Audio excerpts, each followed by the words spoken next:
Episode के starting में हम मरीन और वी को कैबिन में देखते हैं, जहाँ पर वी मरीन को काम समझा रहा था, लेकिन मरीन का ध्यान तो वी पर था। वो मनी मन सोच रही थी कि वी कितना क्यूट है और ये कितना ज़्यादा हैंडसम है, लेकिन अपने आप को जितना रूट दिखाता है उतना है नहीं।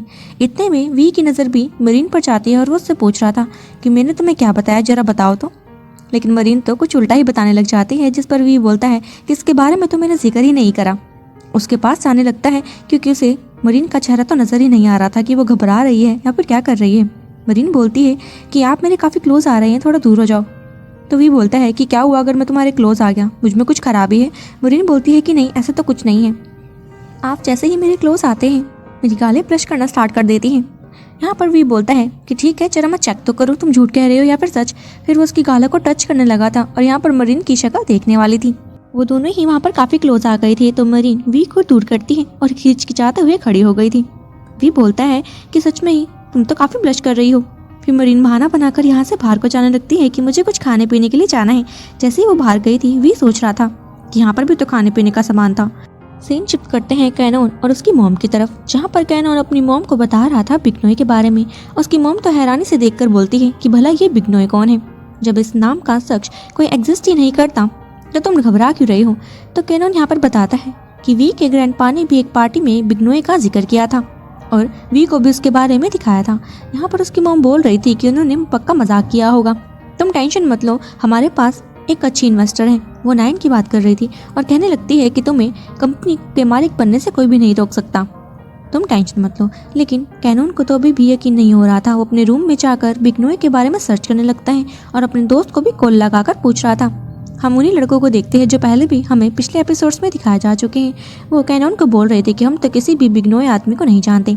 कॉल कटने के बाद वो आपस में ही बात करते हैं। आगे वाला उसी वाइट शर्ट वाले से पूछ रहा था कि तुम भला उसकी इतनी बातें क्यों मानते हो। तो बताता है कि वी के बाद अगर कोई सीईओ बनेगा कंपनी का तो वो यही है, इसीलिए मैं उसकी सारी बातें मानता हूँ ताकि मुझे भी बाद में प्रॉफिट हो सके। वी तो बच्चा है, देख लेना कैनोन ही जीतेगा।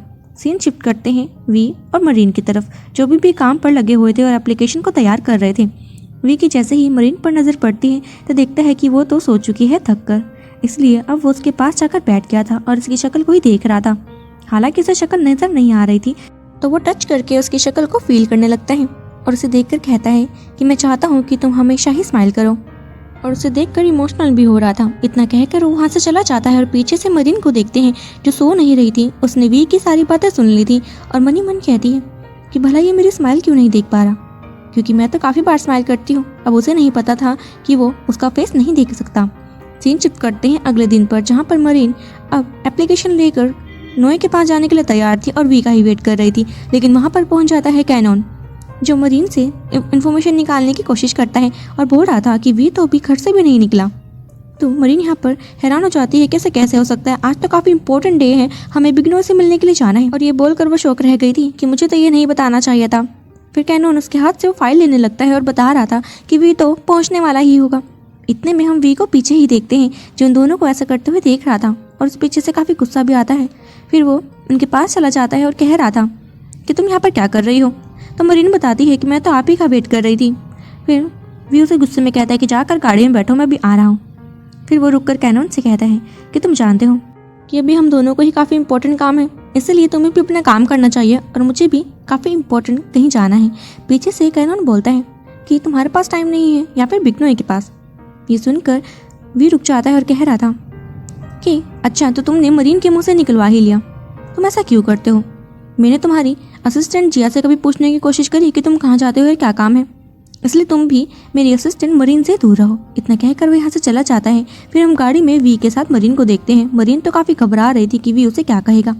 फिर वो एक्सप्लेन करने लगती है तो वी बोलता है कि मुझे कोई भी इंटरेस्ट नहीं है ये जानने में कि तुम्हारी कैनोन से क्या बात होती है। लेकिन मरीन उसे फिर भी एक्सप्लेन करने की कोशिश कर रही थी, तो वी बोलता है कि मुझे नहीं सुनना, बस इतना बता दो कि टाइमिंग क्या है और लोकेशन क्या है, हमें जल्दी से बिग्नोय के पास जाना है और मैं नहीं चाहता कि हम लेट हों। तो मरीन अब घबराते हुए चुप हो जाती है और उसे टाइमिंग और लोकेशन बता देती है। अब यहाँ पर हमारे हीरो की शक्ल देखकर तो साफ पता लग रहा था कि उसे कितनी जेलसी हुई मरीन और कैनोन को साथ में देखकर। अब वो दोनों बिग्नोय के पास आ गए थे। बिग्नोय पहले से उनका वेट करती है और उनके अत्याचारी कह रही थी कि तुमने पहले ही मेरा काफ़ी टाइम वेस्ट करवा दिया है, जल्दी काम की बात करो। और वो उसके हाथ में यानी कि मरीन के हाथ में सामान देखकर बोलती है क्या तुम ये मेरे लिए लेकर आई हो और मुझे लालच देना चाहती हो? तो मरीन बोल रही थी कि नहीं, मैं तो आपके लिए ब्राउनीज बनाकर लाई हूँ और ये मेरी न्यू रेसिपी है, मैं जस्ट ट्राई कर रही थी तो सोचा आपके लिए भी ले आऊँ। फिर वो पूछती है कि जल्दी से अपने प्रोजेक्ट के बारे में बताओ। तो यहाँ पर भी बताने लगता है अपनी एप्लीकेशन के बारे में कि कैसे वो ऐप डिसेबल लोगों की हेल्प करेगा।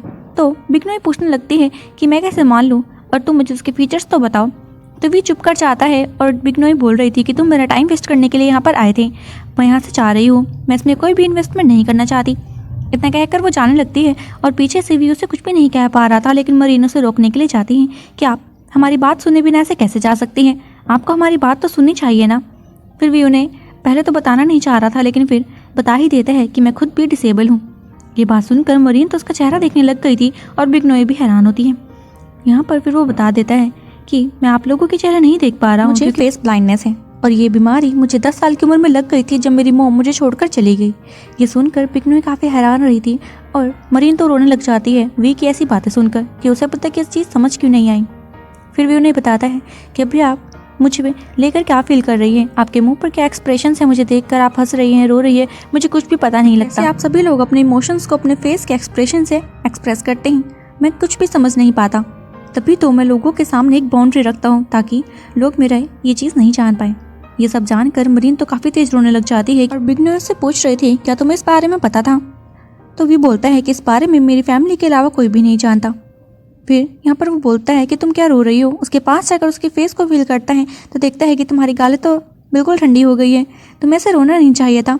मरीन बोल रही थी कि मैं सब समझी कि आप मुझे क्यों अपने साथ उस मीटिंग पर लेकर गए थे और पार्टीज में भी ले जाते हो ताकि मैं लोगों के एक्सप्रेशन आपको एक्सप्रेस कर सकूं। मुझे माफ़ करना, आपका साथ मैं कभी भी नहीं छोड़ूंगी। और वी भी उसे बोल रहा था कि तुम मुझे रोती हुई बिल्कुल भी अच्छी नहीं लगती। अब यहाँ पर बिग्नोई भी उसकी एप्लीकेशन को देखने के लिए तैयार हो जाती है, जिसे सुनकर मरीन तो काफ़ी खुश हो गई थी और वी भी खुश हो जाता है। बिग्नोई के जाने के बाद वी मरीन से पूछ रहा था कि उनके एक्सप्रेशंस कैसे थे। तो मरीन बताती है कि उनके एक्सप्रेशन में काफ़ी तरस दिख रहा था। तो वी बोलता है कि मुझे ये चीज़ तो नहीं पसंद कि लोग मुझ पर तरस खाएं। फिर मरीन वी को बोलती है कि अभी मैं आपको देखकर हंस रही हूँ। वी तो उसे देखकर स्माइल कर रहा था।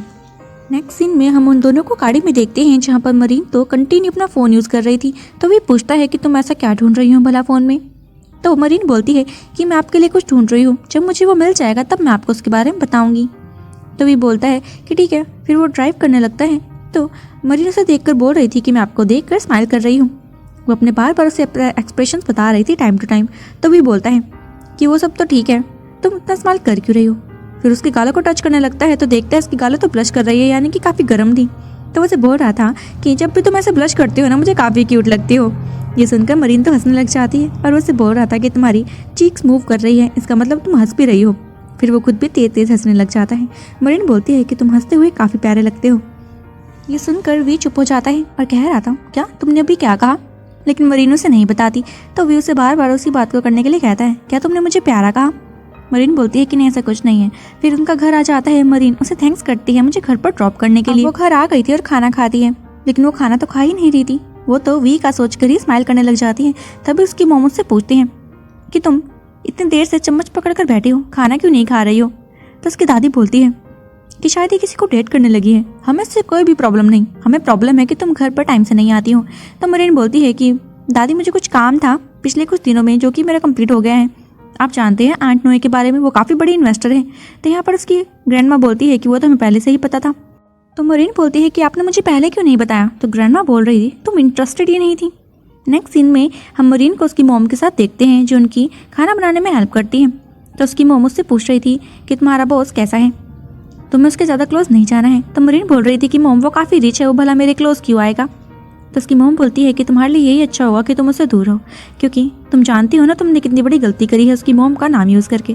जिस दिन उसे पता लग जाएगा तो तुम उसे क्या जवाब दोगी? और उसके बाद वो अपनी मॉम के बारे में पूछेगा। चाहे वो कितना ही रिच हो, लेकिन वो आज तक अपनी मॉम को नहीं ढूंढ पाया। तुम्हें संभल कर रहना होगा। जिस पर मरीन बोलती है कि मॉम आप ठीक कह रही हैं। अगले दिन मरीन अपने ऑफिस जाने के लिए तैयार हो रही थी और शीशे में देखकर खुद से कहती है कि मैं अपने काम को अच्छे से करूँगी जब तक कि मैं उस कंपनी में हूँ। अब मरीन कंपनी पहुंच चुकी थी और उसके हाथ में हम एक डिवाइस को देखते हैं। इसे देखकर वी को तो काफ़ी गुस्सा आ जाता है कि ये डिवाइस तो डॉग को बुलाने के लिए यूज़ होता है ना। तुम मुझे कुत्ता समझती हो? मैं तुम्हारा बॉस हूँ, तुम ही हो कुत्ता, तुम ही हो डमी, तुम ही सब कुछ हो। ये बात सुनकर मरीन उसे बोलती है कि आप थोड़े काम डाउन हो जाइए, मैं ये डिवाइस आपको नीचे दिखाने के लिए नहीं लाई हूँ। मैं ये डिवाइस सिर्फ इसलिए लाई हूँ ताकि जब भी मैं इसकी वाइब्रेशन आपको सुनाऊँ तो वो आपके लिए एक हिंट का काम करेगी कि आपको तब स्माइल करना है, और जब भी मैं डबल टिक करूँगी तो आपको स्माइल नहीं करनी है। तो इस पर वी सोचने लग जाता है।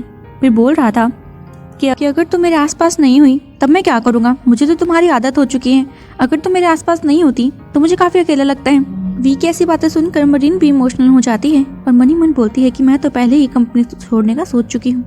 और वी से कह रही थी कि आपको हॉट चॉकलेट बनाना तो मैं सिखा कर जाऊँगी, साथ में जो ये वाइब्रेशन वाला काम है ये तो कोई भी कर सकता है ना। वी उसके सामने जाकर बोलता है कि मैं हॉट चॉकलेट क्यों बनाऊँगा भला, मैं तुम्हारा बॉस हूँ और मैं तुम्हें फायर क्यों करूँगा। तुम ही मेरे लिए हमेशा के लिए हॉट चॉकलेट बनाओगी और हमेशा मेरे साथ रहोगी। और चलो हम इस डिवाइस को चेक करने चलते हैं। वो मरीन के साथ बाहर आ जाता है जहाँ पर उसके कलीग सामने से आ रहे थे उसे मिलने के लिए। अब मरीन उसे उसकी आइडेंटिटी तो बता देती है कि वो कौन है। फिर वी उसे जाकर मिलता है और जैसे ही वो उससे मिल रहा था तो मरीन उसे हिंट देती है उसी डिवाइस के थ्रू वाइब्रेशन करके किसे कब स्माइल करनी है, और वे ऐसा ही करता है। वी के ऐसे एक्सप्रेशन से उसके कलीग भी हैरान थे क्योंकि इससे पहले उन्होंने वी का ऐसा बिहेवियर नहीं देखा था। और जिया को भी देखते हैं। जिया अपने बॉस यानी कि कैनन से कह रही थी कि मैंने वी को इससे पहले इतना हंसता हुआ नहीं देखा, तुम्हें नहीं लगता कि मरीन कुछ ज़्यादा ही अच्छी असिस्टेंट है। फिर वो बोल रही थी कि उसने अपने असिस्टेंट के काम के साथ साथ वी को हंसना भी सिखा दिया है। इतने में वहाँ पर वो बोलती है कि नाइन भी पहुँच चुकी है। फिर वो नाइन से मिल रहा था और जिया को कुछ डॉक्यूमेंट के लिए अंदर भेज देता है। जिया के जाने के बाद वो नाइन से पूछता है क्या तुम्हें लंच पर जाना है। नाइन मना करते हैं कि नहीं, मुझे मीटिंग से रिलेटेड कुछ बात करनी है। जैसे ही वो जाने लगी थी उसकी नज़र वी पर पड़ जाती है और वी के पास जा रही थी तो मरीन ने भी बता दिया था कि सामने से नाइन आ रही है और आपको कम हंसना है। तो नाइन अब वी से पूछती है कि तुम इतना हंस क्यों रहे हो, तुम्हें ऐसा क्या रीज़न मिल गया इतना हंसने का। तो यहाँ पर वी बोलता है कि मेरे हंसने का रीज़न मेरी असिस्टेंट मरीन है। ये कहकर वो यहाँ से मरीन को हाथ पकड़कर ले जा लेता है और पीछे से वो उसका चेहरा ही देखती रह जाती है। और इसी के साथ हमारा ये एपिसोड खत्म हो जाता है। सो फ्रेंड्स, अगर आपको मेरी वीडियोस अच्छी लग रही हैं तो मेरे चैनल को सब्सक्राइब करना मत भूलिएगा। मिलते हैं इसके नेक्स्ट एपिसोड के साथ। Till then take care, good bye.